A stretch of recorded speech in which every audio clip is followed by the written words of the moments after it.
Well, I was on a street ministry in Berkeley about 10 years ago. I became acquainted with a Roman Catholic Jesuit priest from the University of San Francisco. I asked him in one of our conversations, "Have you read The Great Controversy?" And he explained to me that the Great Controversy has a lot of truth in it. In fact, he told me that the Roman Catholic Church will rule the world again. Revelation 17, verse 3 says this, "So he carried me away in the Spirit into the wilderness, and I saw a woman sit upon a scarlet-colored beast." Well, the scarlet-colored beast is all the political powers that are going to pull together to destroy the commandments of God. The woman riding on that beast is Roman Catholicism and fundamental Christianity. John describes these things as taking place in the wilderness.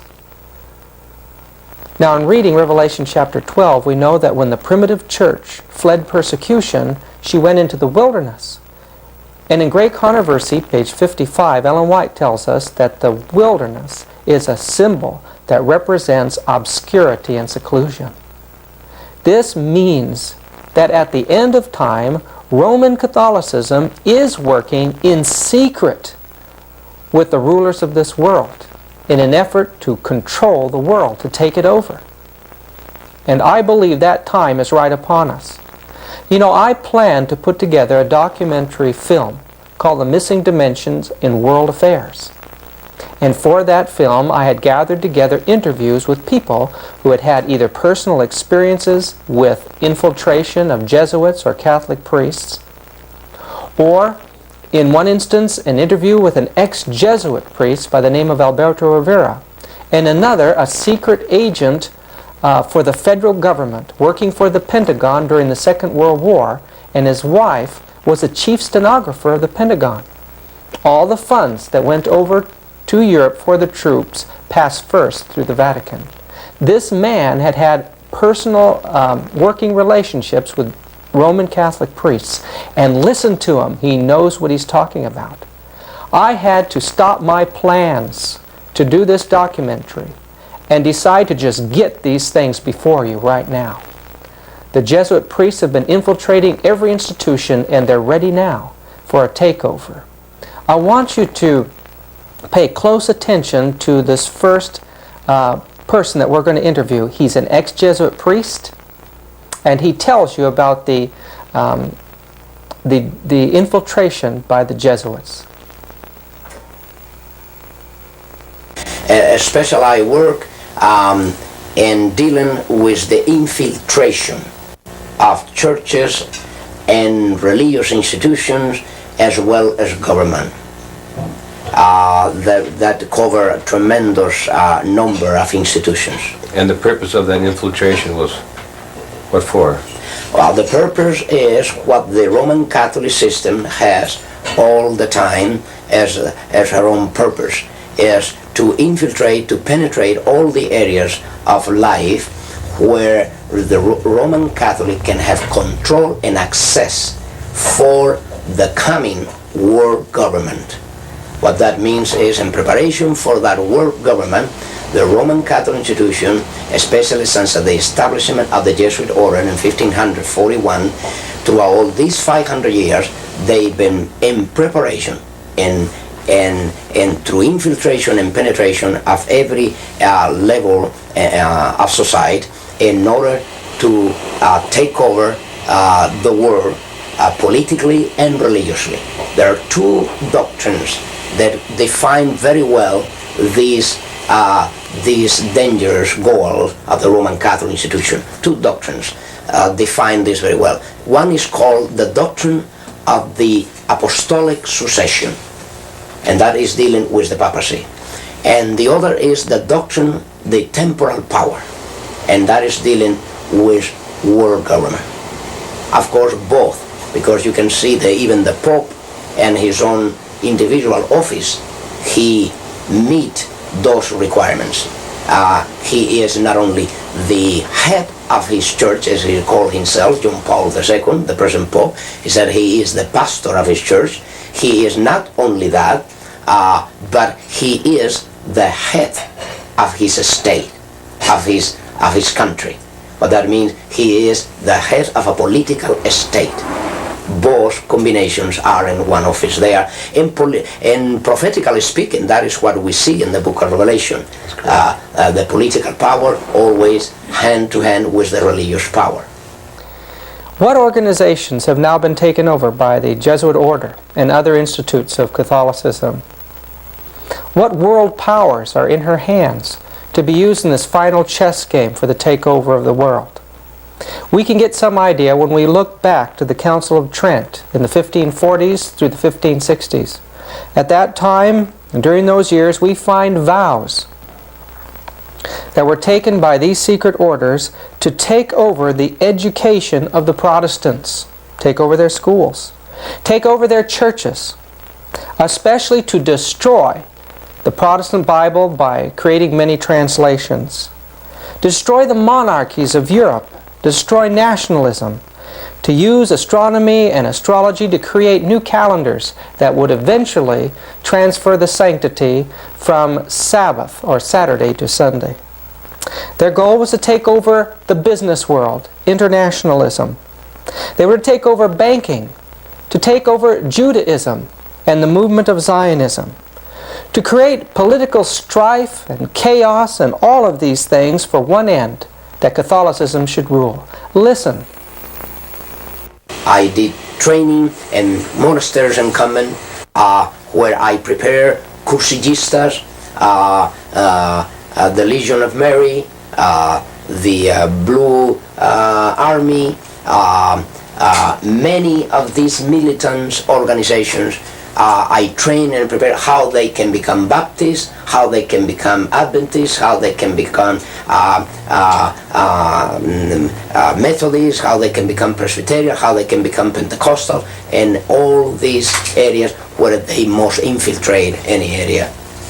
You bring up one of the other questions I have, might as well ask it now, particularly the Blue Army. Is that in some way connected with the Fatima? That's correct. Is yes. that to protect it, or that they are the army that creates the greatest promotion of that cult, of that satanic cult here in United States. In every country, the Roman Catholicism displayed this promotion to the so-called Virgin. There is not even Mary, the Mary that we know in the Gospel, but a distortion of that really, truly Mary of the Gospel. They display to different militant organizations the promotional need for certain saint or virgin, whatever. And the Blue Army is the greatest promoters of the call to Mary here in the United States. The Opus Dei is another arm of the Jesuits. What that means, you have Masons, you have Illuminatis, you have the New Age movement, you have the Trilateral Commission, you have the Club of Rome, you have so many others. They are in different areas working through certain programs what they need in that particular area where these organizations move, whether they are secret or public organizations. They need to control certain area of certain people, and this is where and how they'll be ready to have them under control through these organizations. The Opus Dei mainly, they move next to what they call Christian democracy. The so-called Christian democracy is an outgrowth of this Opus Dei. It's exactly the words in Latin precisely define that. The Latin definition is for Opus Dei is the work of God. What that means, the Opus Dei, Opus meaning the work, and then you have how you call Dei, Opus Dei, the work of God. When the Council of Trent occurred, it was controlled by the Jesuits. Yes. How about the Vatican II? Now, the connection yes, the connection is very, very, very prophetical. I will say this. I think that will clear the whole point here, because it's so prophetical that while the Council of Trent was the first council to be managed by the Jesuit order, the Vatican Council was brought about by the same Jesuit order with the same intention. And you know the intention of the Council of Trent. The intention behind the Council of Trent was the Counter-Reformation. What was the intent of the Vatican Council II? Another Counter-Reformation, but called today, how you call it? Renewal. You see the point? Now, the change was a name, but the intentions were the same. Yes. See, more sophisticated today. Yes. You see, the Counter-Reformation was taken to the Council of Trent. That was the entire Counter-Reformation was performed by the Council of Trent, decrees. Then through that time until today, Vatican Council II came about with the idea of renewal. That means another step forward, and the final, I will say this is the final stage of a Counter-Reformation. Now, how about the charismatic movement? What's the connection with that? The charismatic movement is serving the purpose, as we said, of one of the many issues. As we said about Saturdays and Sunday, they'll pick up every issue with different denominations. In the case of the charismatic movement, they pick up the charismatic movement because one factor: they could not bring under subjection the Pentecostal denominations. They couldn't. They could not. Even when they went through the ecumenical movement before, from 1945 down to our day, since this already starts. As a matter of fact, if you want to know, the World Council of Churches started by financed by the Jesuits in Europe in 1945, after the end of the Second World War already, or by the time that the World War was to end, already the Jesuits were at work trying to unite all the Protestants in Europe. And that was the origin of the World Council of Churches and the ecumenical movement. Today the charismatic movement is serving that purpose. Where the Pentecostal could not be bring into the ecumenical forum, they brought it through the exercise of a charismatic gift. Would you consider that Jesuitism to be an occult secret society? It is an occult secret society from the point of view that the Jesuit order, what you know of the Jesuit order and what everybody knows of the Jesuit order, is not the truly Jesuit order. What that means is even the Jesuits within the Jesuit order, they all are not knowing the secret society, the inner secret society that they are surrounded by. It's a pity to have even to say that at this point in the history of the United States, in the history of the presidents, has not been other president. From the time of President Washington, that was the first president to be utilized by the Jesuits. If you were not aware of that, President Washington already was initiated by the Jesuits to bring about the first communication with the Vatican ever known in this country. From there on, President Reagan, to all this time, President Reagan has come to fulfill the greatest moment in the history of this conspiracy, because no other president has come as close as President Reagan with the Vatican, and even not even John F. Kennedy. What that means is they have done to President Kennedy, to President Reagan, what they were not able to do even through a Roman Catholic president. And nevertheless, I will say this: the religious belief of President Kennedy is nothing more, nothing else than another expression of Catholicism. Perhaps I need to clear this. Roman Catholicism is not only the Roman Catholicism. Roman Catholicism is still, and it has been at work outside the Roman Catholic system. What that means, there are many daughters of the Roman Catholic system outside the Roman Catholic system. And as there are many daughters, these daughters have children, and of course President Reagan fit within that picture. His relationship with the Vatican today brought about several things. One of them is the diplomatic relationship with the Vatican. Second, the preparation for the signature of a concordat between the Vatican and the United States. And if you want to know, this never took place overnight. President Reagan was prepared and is here for the task that is performing today as President of the United States by the Jesuits of Rome, and the time that he served as a star in a movie that was very well known and still being shown today, a very old movie about the football team of Notre Dame. New Rockney. That's correct. This is the time that the first contact was made by the Jesuits with Reagan. Jesuits, under the stream of an induction, they were not directly to be involved.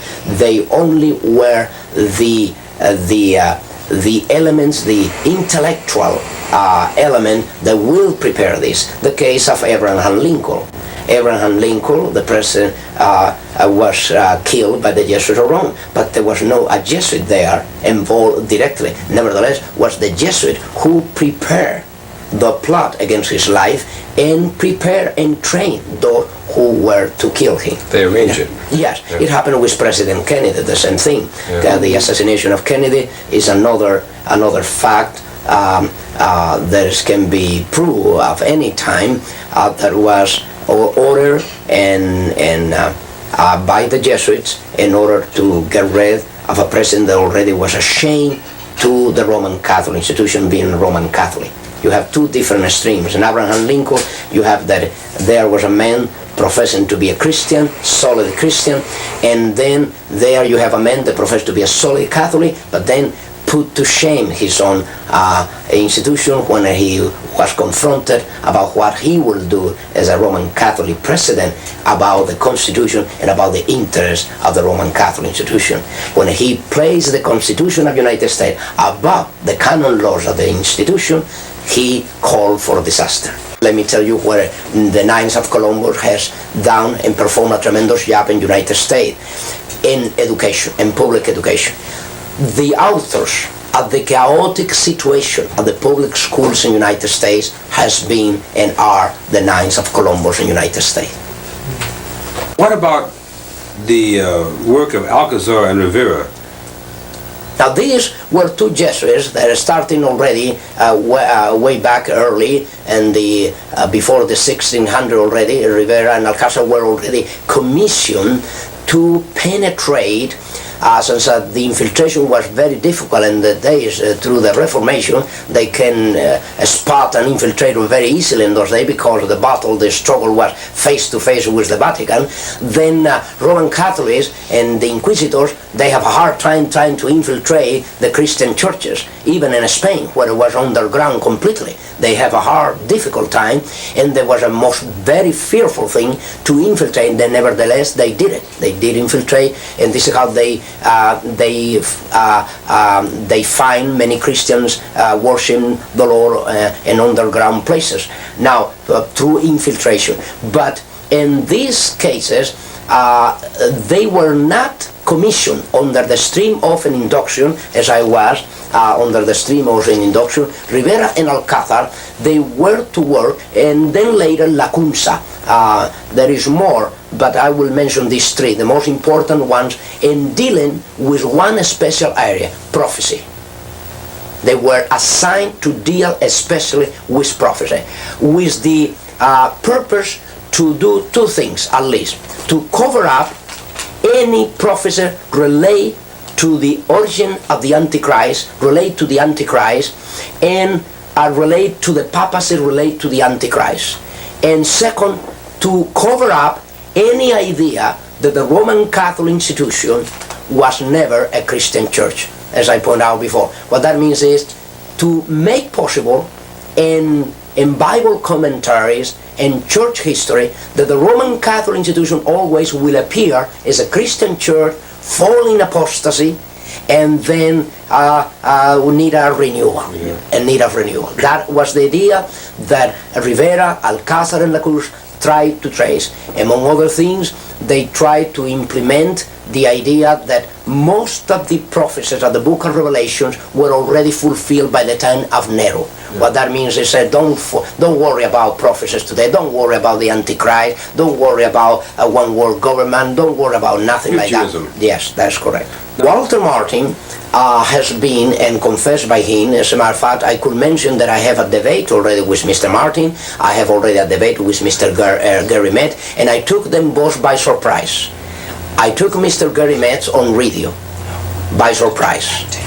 I not only persuade him, I force him to answer these accusations and these slanders. And then I took immediately Mr. Walter Martin and Anaheim. And both gentlemen, they were not looking really to meet with me. They were trying to avoid, if it were all possible, that confrontation that I did have with both. We have tapes of these confrontations and these debates. And then Mr. Walter Martin, he himself, even so that I knew his name and the list of very confident persons by the Jesuit order. What that means is that the Jesuit order will have a list made up in United States of people as well as institutions that are worth trusting. And Mr. Walter Martin, I even mentioned to him in this confrontation with him that his name was listed in that list. What did he say? And he said to me, well, I don't know why my name is there. I said, you should know. He should know. Yes. I said, you should know. As a matter of fact, why Mr. Walter Martin, 25 years ago, he even wrote about the cult to Mary, a book about Mary, and 25 years after, he have a list, as a matter of fact, that I have with me, a list of cults where he lists the most dangerous cults, and all who in the list of his most dangerous cults are Christian Science, Jehovah's Witnesses, Mormons, starting with the Mormons. And suddenly I thought, I was expecting that he will place at the top of the most dangerous cult Roman Catholicism, but were the Mormons. Now, the Mormons become the victim of Roman Catholicism not only, but become the victim of Mr. Walter Martin, because even the Mormons are the product of Roman Catholicism. The pressure for Sunday in the future is an issue. Is that a product of the Jesuits, or what do you know about that?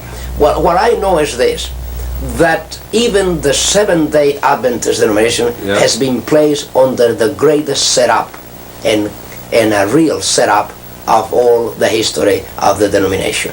And the proof and evidence is that now the leadership is already in a position where they themselves cannot play the role of Frankenstein no longer, because they're being unveiled, they're being discovered, and their intents and their true intents, in cases where already most of them has been already trained, prepared by Jesuits to be where they are. So, will this Sunday issue seems to be on the President's desk to be signed? The moral majority is pushing for it.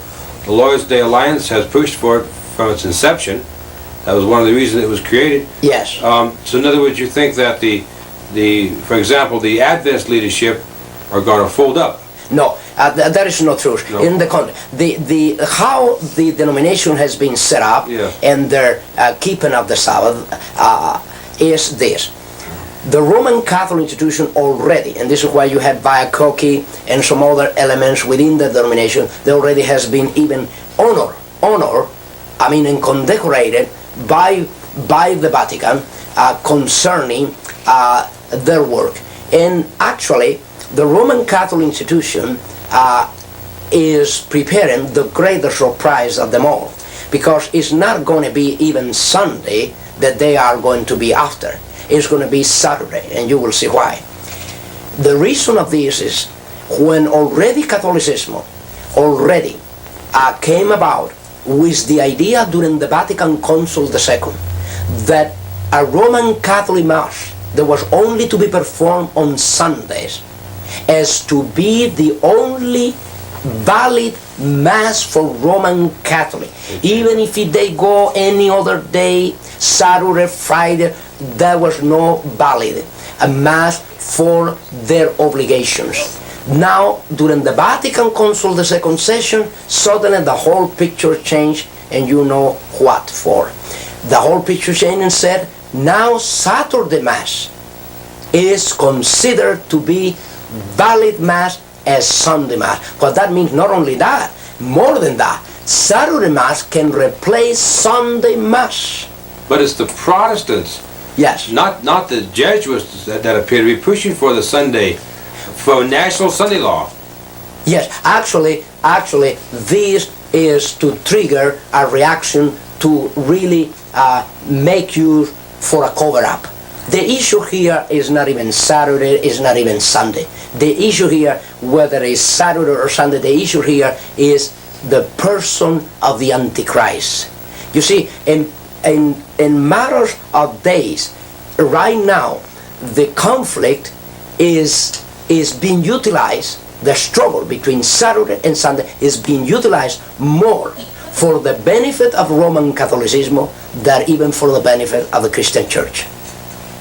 And that is how it's been exploited, to the point that already the Vatican approved, listen to this, approved the publication officially of Vaiakoki, see, and dealing with from his book called From Saturday to Sunday. Now, if the Vatican go as far as approving a publication as such, what do you think that is happening? Do you see the point here? Yeah. If the Vatican goes as far, telling an official, a member of the denominational body of the Seventh-day Adventists, I am the author of this book, I'm telling you that you have changed Saturday to Sunday, that you, as a Roman Catholic, you were the one that changed it. I mean, openly saying that there you did this, and the Cardinal Seren comes and say, oh yes, we agree, we did this, we agree. Now, what are they trying to gain by doing this, by accepting this? What they are trying to gain? They are trying to gain the sympathy, they are trying to gain the life, and they are trying to gain the entire denomination as they have gained the Pentecostal, as they have gained the Protestants through different other issues. Nevertheless, they touch every other issue except the real issue. Through any other issues, like the tongues business, the charismatic gift, you see, they are dealing with their things where nobody can see what is behind. In other words, they cannot openly see any evil because you will see the Vatican as a good, in a good position, a renewal position, say, yes, we recognize that we did wrong, we changed from Saturday to Sunday, and we admit this, and we're going to do something about it. The Vatican Council did it. You see, we are going to incorporate now officially the Mass on the day of Sabbath. You see? Because the Bible's clear. Oh yes. When they go that far, you can see one thing for sure. Now there is, in this issue,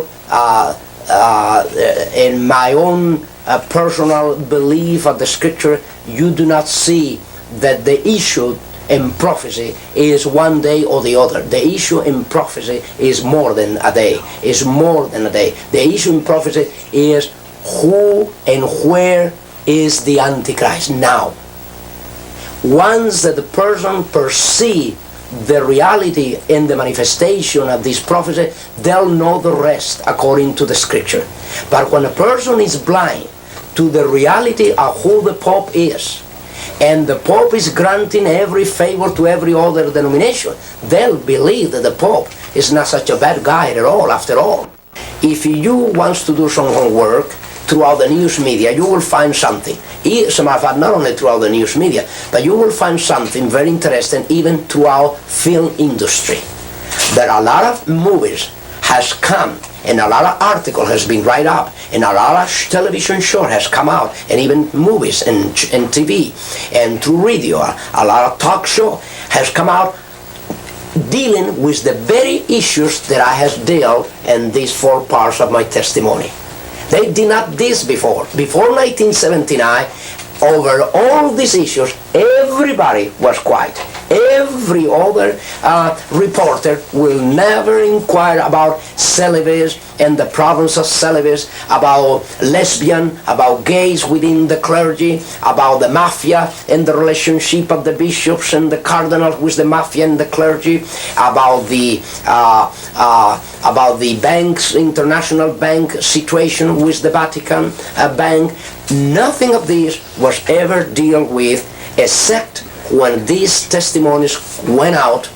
Then the news media started dealing, the film industry started dealing with priests that were unfaithful priests, cardinals that were unfaithful cardinals, bishops that were unfaithful bishops. As a matter of fact, even Jesuits within the Jesuit order were sent out immediately to answer to these very issues, to answer in their way. What that means is they went saying from every direction, yes, we recognize there are priests involved with the mafia, there are even bishops, we recognize there are priests that they have broken their celibacy and they have committed a fornication and they're still committing fornication. We recognize it, but you see, the church is another matter. The idea always was to tell the Catholic people, tell the Christian world, yes, these things happen, but this is isolated. This is one priest, a bishop, a cardinal, someone that was unfaithful. But this is not the religion. This is not the system. This is not our belief. This is not our life. This is not our conduct. That is what they pretend to do. You have, among even present Jesuits, Hans Kahn, the German Jesuits, and then you have Malachi Martin. These men under dispensation. What that means, granting them the authority and the power by the Vatican and the Jesuit general to go out and speak against the Pope, speak against the liturgy, speak against the clergy, and they will not suffer excommunion.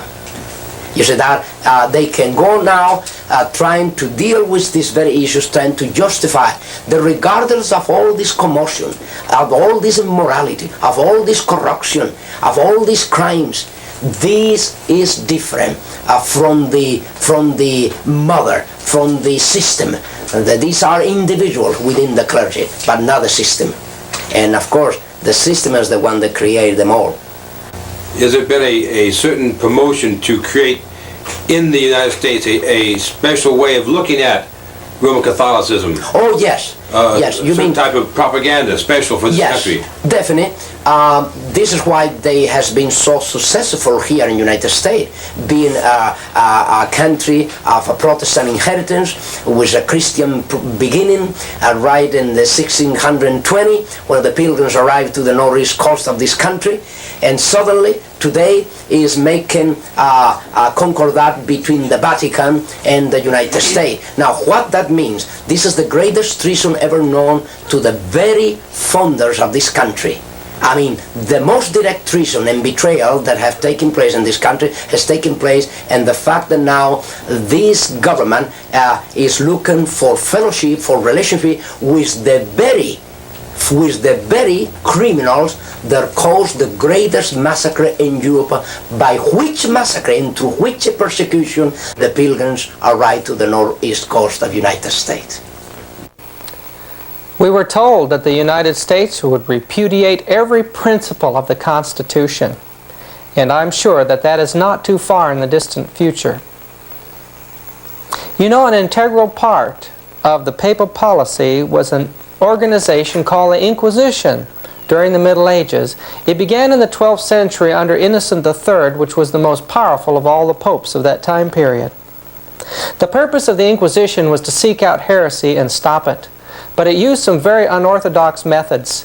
One of those methods was to force certain confessions out of Christians or others, and with those confessions use them to form public opinion, to raise crusades, to destroy the primitive Christian church. Crusades went out that destroyed people by the millions. We'll not know how many until the Judgment Day. But the Inquisition The Catholic Church said, well, yes, there was an Inquisition, yes, we destroyed people, but it was part of the barbarity of the times. Others did it too. But of course, she claims that she's changed today, and Protestants are believing her. But you know, the Inquisition still exists, and it's actively being carried out. Beneath many of her large churches today are instruments of torture. I want you to listen to the testimony of Dr. Rivera as he begins to share with us about the Inquisition today. In your training and in your life as a Jesuit priest for many years, did you ever come to the point that you were required to destroy human life? Definite is part of the oath and induction of any Jesuit that come under the oath and induction.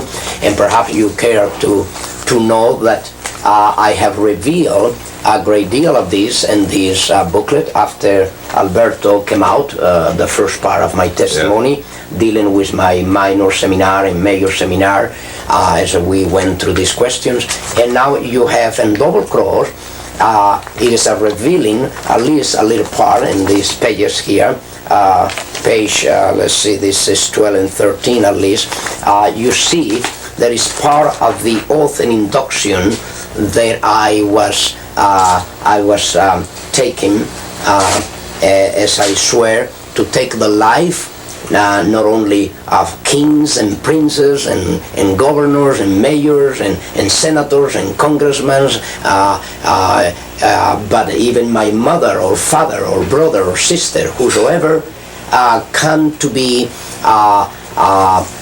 between the interests of the Roman Catholic system and the interests that they pursued. What that means is, if a president of a nation is there to interfere with the interests of the Roman Catholic institution and their pursuit of power, they will be crushed. They'll actually, we were granted, I was granted that authority, that power, to exercise that authority, that power. That when any individual, whether it is a child, whether it is a woman, whether it's an elder man, whether it is a boy, whether it's a girl, whether it's a king or a queen, regardless of who the person is, when that person, that city, that nation, this country oppose to the goals of the Roman Catholic institution and interfere with, that already call for disaster.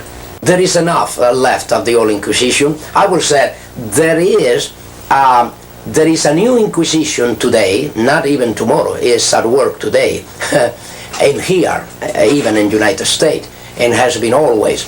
There is not replacement of a new Inquisition replacing the old. No, what happened is that the old Inquisition, as the years went by, under the sponsorship and guidelines of the Jesuit general and the Jesuit order, they has been changing their devices and their tools, in their I will say their devices, their methods. You see, what happened is the Inquisition is the same Inquisition. The Holy Office never closed the door since it was established in 1200. You see, it never closed the door. As a matter of fact, within the Vatican, this is an office that never closed the door day and night. Today have a different name. It happened that they have a different name today, as they have different devices and methods to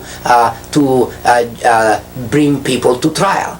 Today, the Inquisition is at work. As a matter of fact, you have a book here that is called Night Journey from Rome, that we came to publish. A Night Journey from Rome is one of the last converted Roman Catholic priests in the United States, an American priest that was converted to Christ and his gospel about 2 years ago and came with us to the reading of Alberto, the first part of my testimony. He was Clark Butterfield, is his name, a Californian priest.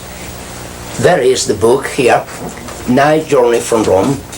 And here is the most revealing thing about the actual Inquisition in the United States. He was so much aware of the reality of that Inquisition that in his own will, He prevent even his relatives, his own relatives, his own mother, his own relative, from bringing his body to the Roman Catholic parish the day that he was ready to depart to be with his Lord and Savior. And he almost prophesied, and I will, because exactly that was the intention. Immediately that he was killed and murdered by the Jesuits of Rome and Detroit, Michigan, through a Roman Catholic doctor, member of the Knights of Columbus.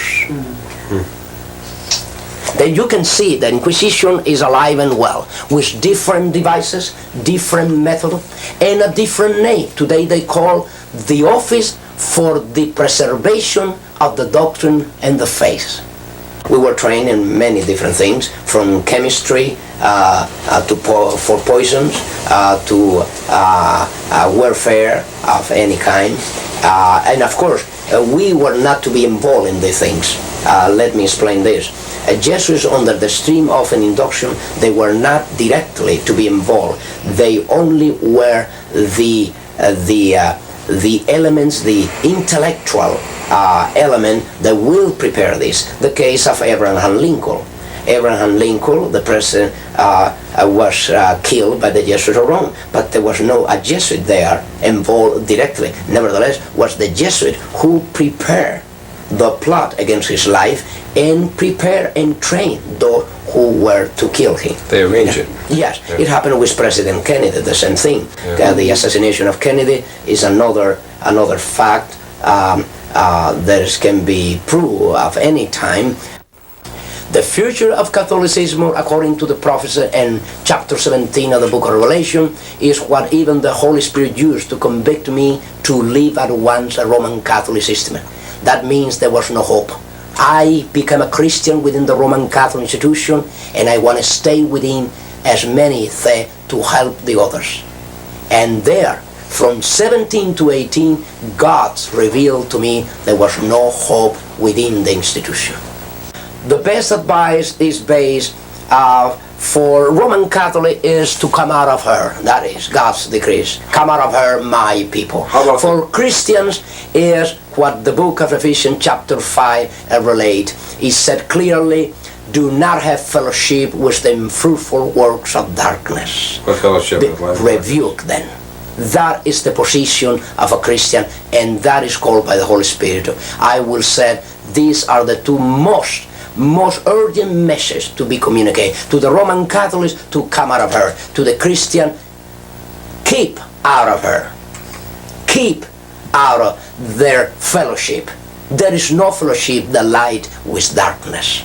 Do you believe there is Christians among the Roman Catholics? There are any Christians? And the person said, yes, there are Christians. Oh, I know.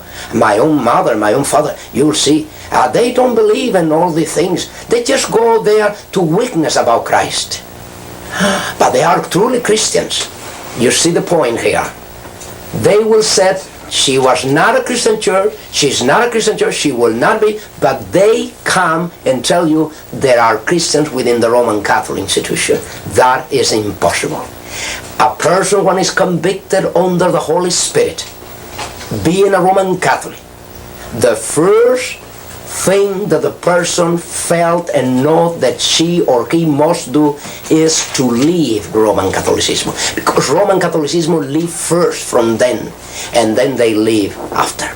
You see, even a person that leave Roman Catholicism without being a Christian, Roman Catholicism is still with the person. What that means is they can leave the physical system, but Roman Catholicism is still with the person. Only Christ can eradicate from the root Roman Catholicism from the heart of a person.